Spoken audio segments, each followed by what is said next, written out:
সৰুৰে পৰাই শ্ৰীসূৰ্য মেলাত প্ৰতিবাৰেই অহা হয়। এইবাৰো মা আৰু দেউতাৰ লগত আহিলোঁ। আহি আমি প্ৰথমে এখন থাল ল'লোঁ।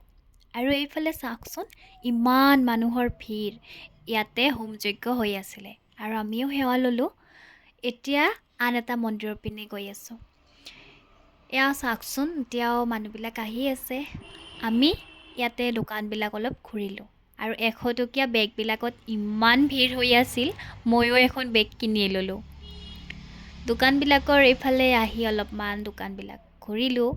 তাৰপিছতে আহিলোঁ ভাগ্য লটাৰীৰ টিকট কাটিবলৈ। আৰু ভাল কথা যে টিকট যেইটাই কাটিছোঁ গোটেইকেইটাতে পাইছোঁ সৰু সুৰাকৈ। কিন্তু আচৰিত কথা কি জানেনে? মই কণী ভাল পাওঁ কাৰণে কণীকেইটাকে উঠাই ল'লোঁ। এতিয়া আহিছোঁ আমি খাবলৈ। কি খাম বুলি ভাবি থাকোঁতে মাও ক'লে ৰোল খাওঁ। সেইকাৰণে দুয়োজনে দুটা ৰোল খাই কেনে এতিয়া এয়া শিখাকো লগ পালোঁ। তাইও আহিছিলে। এতিয়া লাহে লাহে সন্ধিয়াও হৈ আছে আৰু মানুহৰ সমাগম চাওকচোন। এইফালে আমি দোকানবিলাক চাবলৈ আহিলোঁ আৰু দুয়োজনীয়ে দোকানবিলাক চালোঁ, কিবাকিবি কিনিলোঁ। এতিয়া এটা মিঠা পান খাই কেনে আমি ঘৰত যাব ওলালোঁ। ভিডিঅ'টো কেনেকুৱা পালে লাইক কমেণ্ট শ্বেয়াৰ কৰিব। আজিলৈ আহিছোঁ দেই, বাই বাই।